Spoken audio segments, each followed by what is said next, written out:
शब्द शस्त्र आहेत, ती जपून वापरा. म्हणून कौटुंबिक संबंध नीट ठेवायचे असतील तर शब्द जपून वापरा. एखादी चापट मारलेली माणूस विसरून जाते, पण शब्द असे बोचत जातात की माणसं विसरत नाहीत. आणि मग त्यातून अहंकाराची निर्मिती होते आणि अहंकारातून तोल घसरतो आणि मग मोठमोठी युद्ध केवळ आणि केवळ अहंकारामुळे घडलेली आहेत. म्हणून चांगलं बोला. मला सांगा, द्रौपदी अशी समोर उभी आहे, मै सभेतनं दुर्योधन चाललेला आहे, दुर्योधनाचा पाय घसरला आणि द्रौपदीच्या मुखातून शब्द बाहेर पडले, अंधे का पूत अंधा. आयुष्यभर दुर्योधनाचे ते शब्द बोचत गेले. त्याऐवजी जर असं घडलं असतं, दुर्योधनाचा पाय घसरला, समोरून द्रौपदी पळत आली आणि दुर्योधनाला विचारलं, तुला लागलं तर नाही ना रे, बस बरा जर इथे, मी पाणी आणते, चहा ठेवते, काय परिस्थिती असते? कदाचित महाभारत घडलं नसतं. याच्या त्याच्या मागे पाठीवर तर असलं काही काही बोलण्यात वेळ वाया घालू नका. लोकांना वेळ मिळतो कुठून मला कळत नाही. कौतुक करायला लोकांना वेळ मिळत नाही का? पण दोष काढायला मात्र वेळ मिळतो. कौतुकही केलं पाहिजे आणि दोषही काढले पाहिजेत, पण त्याच्या त्याच्या स्वतंत्र जागा आहेत. कौतुक हे चार चौघात करायचं असतं आणि दोष हे कानात सांगायचे असतं.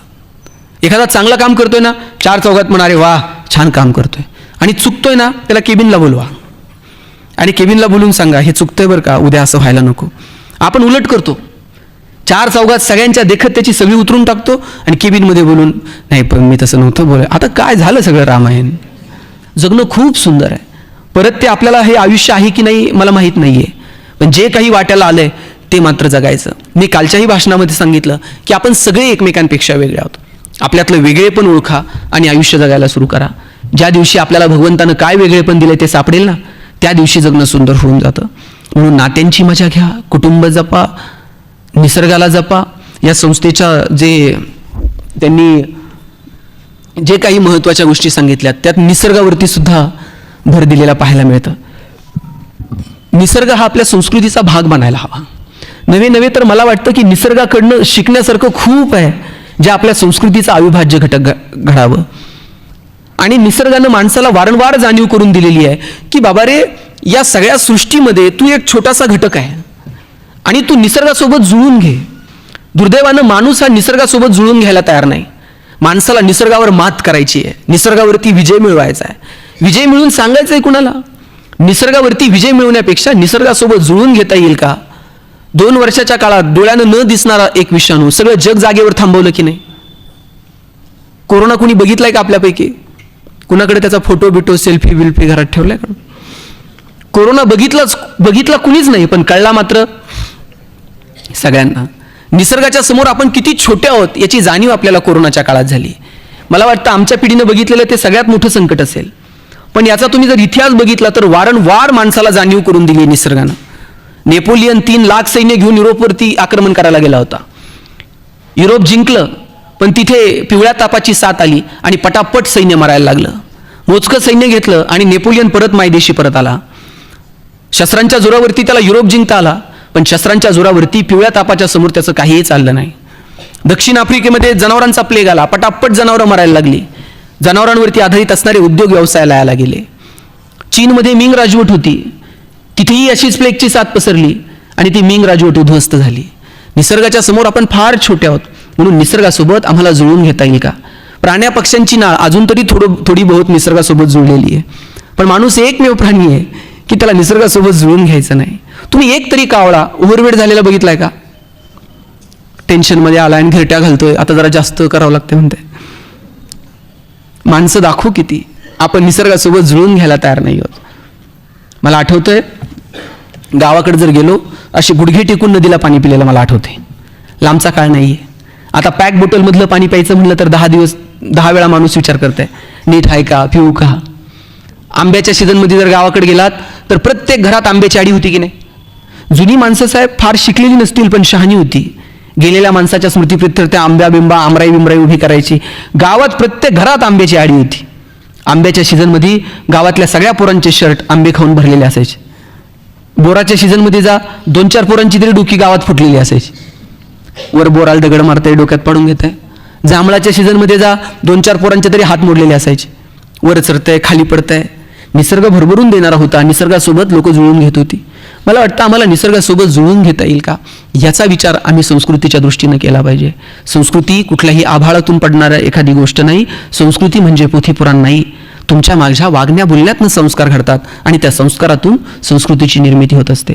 म्हणून चांगलं बोलता येईल का, चांगलं वागता येईल का, तुमच्या माझ्या वागण्या बोलण्यावरच संस्कृती आणि संस्कार अवलंबून आहेत. इतकं सोपं मी सांगतो. फार मोठे मोठे शब्द आणि अलंकारी, तुम्ही मी जे वागतो बोलतो ना, तो आपला संस्कार आहे आणि त्यातून संस्कृती डेव्हलप होत असते. मग कसं बोलायचं हे तुम्ही ठरवा. ज्ञानोबारायांनी सांगितलं चांगलं बोलावं. चांगलं बोलावं म्हणजे कसं, साच आणि मवाळ, मितुले आणि रसाळ, शब्द जैसे कल्लोळ अमृताचे. ज्ञानोबारायांनी सांगितलं अमृताचे कल्लोळ बाहेर पडावेत असं बोला. आपण बोलतो कसं. परवा पेशंट चेक करायला डॉक्टर आलते. डॉक्टर पेशंटला सांगत होते चांगलं चुंगलं खात जा, खाण्यापिण्यावर 2 रुपये खर्च करा. बायको बाहेर पळत आली म्हणली डॉक्टर तुम्हीच सांगा, हे खायला प्यायला पैसे खर्च करत नाही. मग म्हणे असं डॉक्टरच्या मढ्यावर पैसे घालावे लागतात. काय बोलतो आपण, काय विचार, काय बोलण्याची पद्धत. बोलायला काय पैसे लागतात का. चांगलं बोलावं. शब्द हे शस्त्र आहेत आणि शस्त्र ही जपून वापरली पाहिजेत. तुकोबारायांनी शब्दाला देव म्हटलं, शब्दाची पूजा करू असं म्हटलं. तुकोबारायांनी शब्दाला धन म्हटलं, संपत्ती म्हटलं आणि त्याचबरोबर तुकोबारायांनी शब्दांना शस्त्र म्हटलं. आम्हा घरी धन शब्दांचीच रत्ने, शब्दांचीच शस्त्र यत्न करू. शब्दची अमुच्या जीवाचे जीवन, शब्द वाटू धनजन लोका. तुका म्हणे पहा शब्देची हा देव, शब्देची गौरव पूजा करू. तुकाराम महाराजांनी सांगितलं शब्द धन आहे, संपत्ती आहे, पण शब्द शस्त्र आहेत, ती जपून वापरा. म्हणून कौटुंबिक संबंध नीट ठेवायचे असतील तर शब्द जपून वापरा. एखादी चापट मारलेली माणूस विसरून जाते, पण शब्द असे बोचत जातात की माणसं विसरत नाहीत आणि मग त्यातून अहंकाराची निर्मिती होते आणि अहंकारातून तोल घसरतो आणि मग मोठमोठी युद्ध केवळ आणि केवळ अहंकारामुळे घडलेली आहेत. म्हणून चांगलं बोला. मला सांगा, द्रौपदी अशी समोर उभी आहे, मै सभेतनं दुर्योधन चाललेला आहे. दुर्योधनाचा पाय घसरला आणि द्रौपदीच्या मुखातून शब्द बाहेर पडले, अंधे का पूत अंधा. आयुष्यभर दुर्योधनाचे ते शब्द बोचत गेले.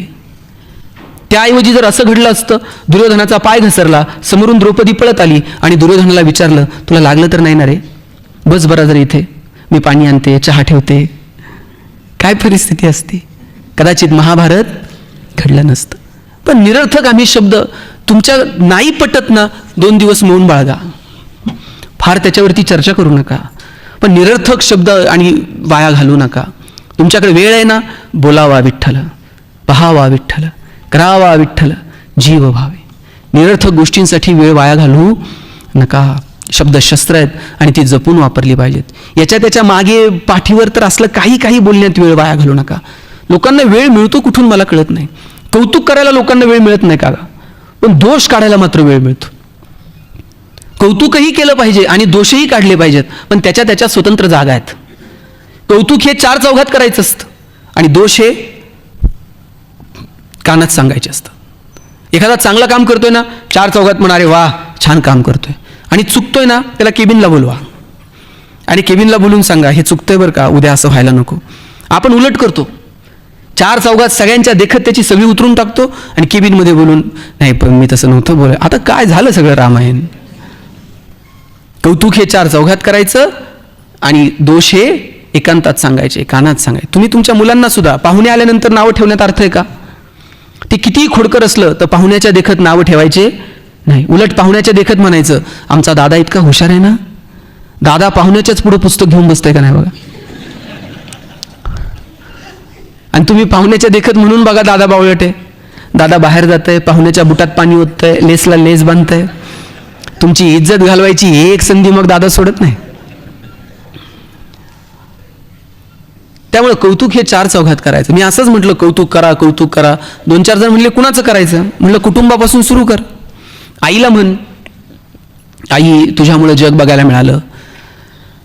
कधीतरी वडिलांना म्हण की बाबा तुम्ही लहानाचं मोठं केलं. कधीतरी बहिणीला म्हणा तुझ्यामुळं घराचं गोकुळ झालं. कधीतरी भावाला म्हणा दादा मला तुझा आधार वाटतो. कधीतरी बायकोला म्हणा तुझ्यामुळं संसार झाला. ते भांडायला लागलं. मला म्हणलं पहिलं सगळं ठीक आहे, बायकोचं मी अजिबात कौतुक करणार नाही म्हटलं. म्हणलं काय तुमचं पटत नाही का. पटायचं काय म्हणला, तिला कानानं ऐकायलाच येत नाही, कौतुक करून उपयोग का. म्हणलं कानाला ऐकायला येत नाही. म्हटलं मग डॉक्टरांकडे जा, मशीन बिशीन लाव, मग कौतुक कर ऐकायला आल्यावर. हा म्हटलं ते बघतो. बरं बायकोला घेऊन दवाखान्यात जायचं तर एकटंच गेलंय. डॉक्टरला म्हणला आमच्या हिला ऐकायला येत नाही. डॉक्टर म्हणले ही कुठे? म्हणलं ही घरीच आहे. म्हणलं आता मग इथून काय उपचार करायचे? ते म्हणले एक काम कर, घरी जा आणि किती अंतरापर्यंत तिला ऐकायला येत नाही ना तेवढं जरा मोजून ये. हा म्हटलं हे जमतंय. घरी गेला, बेल दाबली, पोरानं दार उघडलं. पोरानं दार उघडल्यावर यानं दारातूनच आवाज दिला, भाजी काय केली?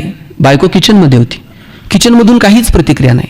याला कळलं बायकोला दारातून ऐकायला येत. हॉलमध्ये गेला, भाजी काय? काहीच प्रतिक्रिया नाही. किचनच्या दारात गेला, जोरात ओरडला, भाजी काय केली? काहीच प्रतिक्रिया नाही. याला कळलं प्रकरण गंभीर आहे, हिला किचनच्या दारातून पण ऐकायला येत नाही. शेवटी बायकोच्या मागं जाऊन उभा राहिला आणि जोरात कानात ओरडला, अगं भाजी काय केली? बायकोनं हातातली कढई अशी दंदिशी आदळली. म्हणली 4 वेळा सांगितलं ना तुम्हाला बटाट्याची केली म्हणून.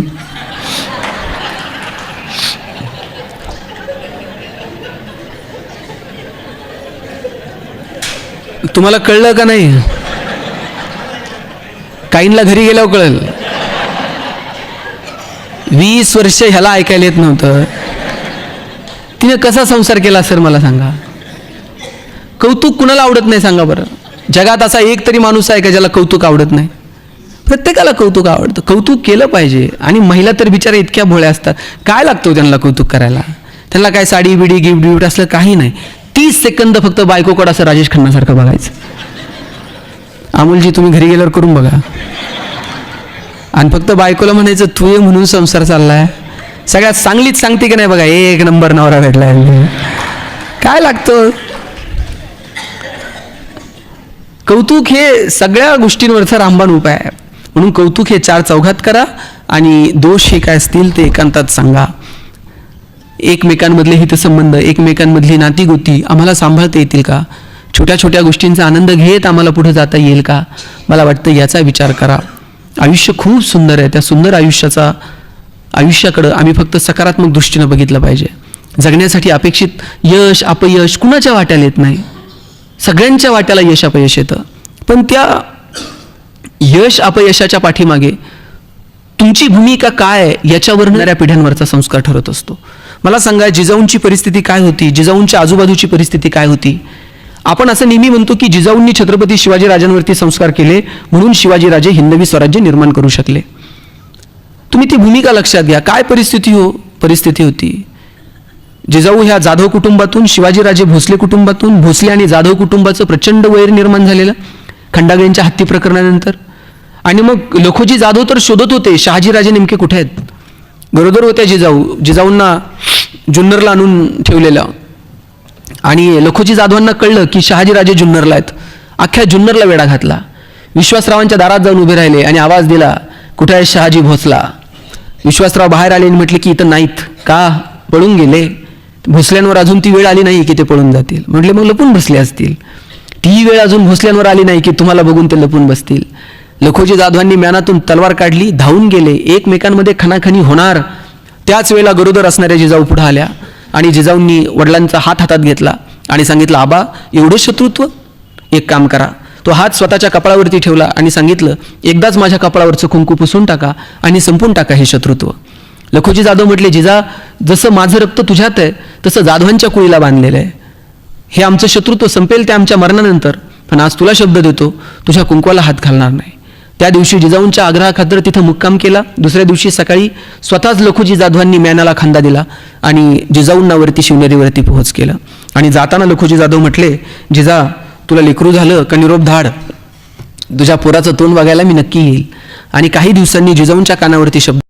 लखोजी जाधव आणि त्यांची 3 तरणीवाण पोरं दरबारामध्ये सुलतानाला मुजरा झाडला. सुलतान दरबार सोडून निघून गेला आणि ठरल्याप्रमाणे लपून बसलेले मारेकरी बाहेर आले. सपासप वार झाले आणि एकाच दिवशी जिजाऊंचे वडील आणि जिजाऊंची 3 तरणीवाण भाऊ असे रक्ताच्या थारोळ्यात कोसळले. एक स्त्री म्हणून फक्त विचार करा, जिजाऊंच्या कानावरती जेव्हा हा विचार आला असेल, जिजाऊंच्या कानावरती जेव्हा हा निरोप आला असेल की एकाच दिवशी आपली आई आणि आपल्या 3 बहिणी आपल्या 3 भावजया कपाळावरचं कुंकू पुसलं गेलं, जिजाऊंच्या मनाची अवस्था काय असेल? यातून जिजाऊंनी शिवबांवरती काय संस्कार करणं अपेक्षित होतं?